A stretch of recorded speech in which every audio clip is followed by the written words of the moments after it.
దగ్గుబాటి వెంకటకృష్ణారెడ్డిపై హత్యాయత్నానికి నిరసనగా కావలి, బోగోలు, అల్లూరు, దగదర్తి మండలాల్లో టీడీపీ శ్రేణులు నిరసన కార్యక్రమాలు చేశారు.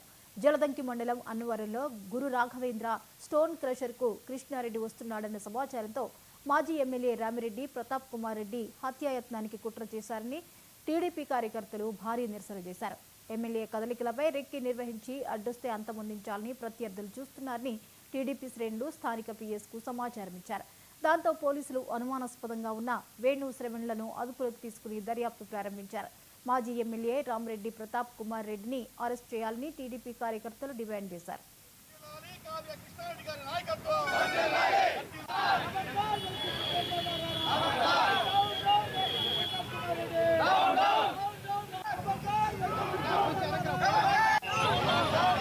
ఈ రోజు అక్కడ ఉండుంటే కావ్య కిషోర్ అక్కడ ఉండుంటే ఖచ్చితంగా ఆరు మంది అటాక్ చేసేవాళ్ళని చెప్పి తెలియజేస్తా ఉన్నాం.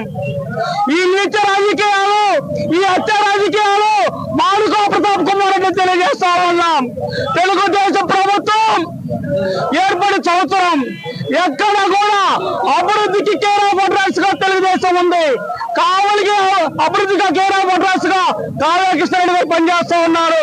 నువ్వు చేయలేకపోయావు అనే బాధ అంతే, నువ్వు చేయాలి కానీ హత్యా రాజకీయాలకు తావుచేస్తా ఉన్నావు. ఈ రోజు నేను ఒకటే పోలీస్ డిపార్ట్మెంట్ ను కోరుతా ఉన్నా, ప్రతాప్ కుమార్ రెడ్డి మీద ఆయన్ని కేసు బుక్ చేయాలా, ప్రతాప్ కుమార్ రెడ్డి అన్ని అరెస్ట్ చేయాలని చెప్పి తెలుగుదేశం అన్ని రాష్ట్ర పార్టీ, నేషనల్ పార్టీ స్థాయిలో ఉండేటువంటి ప్రతి ఒక్కరికి, అన్ని రాజకీయ పార్టీలకి, కావలి నియోజకవర్గ ప్రజలందరికీ కూడా తెలియజేస్తున్నాం.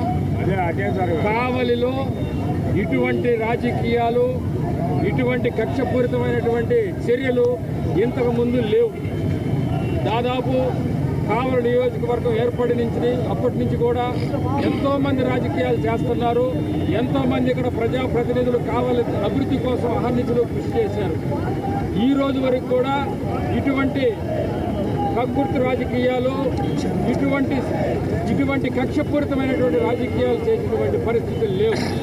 ఈరోజు కావలి కాపు కాసేటువంటి కృష్ణారెడ్డి గారిపైనే ఇటువంటి కక్షపూరితమైనటువంటి చర్యలు తీసుకున్నటువంటి ప్రతిపక్ష పార్టీ ఈరోజు సామాన్యమైనటువంటి ప్రజలకి ఏ విధమైనటువంటి రక్షణ కరువైందనేటువంటి పరిస్థితి ప్రశ్నిస్తూ ఉన్నాం. ఈరోజు కావ్య కృష్ణారెడ్డి గారిని అతని అభివృద్ధి పనులను చూసి ఓర్వలేక అతని మీద కక్ష కట్టి ఈ రకమైన చర్యలు తీసుకునేటువంటి పరిస్థితిలో తిరిగి తెలంగాణ మాజీ ఎమ్మెల్యే గువ్వల బాలరాజు, బీజేపీ జాతీయ అధ్యక్షులు, కేంద్ర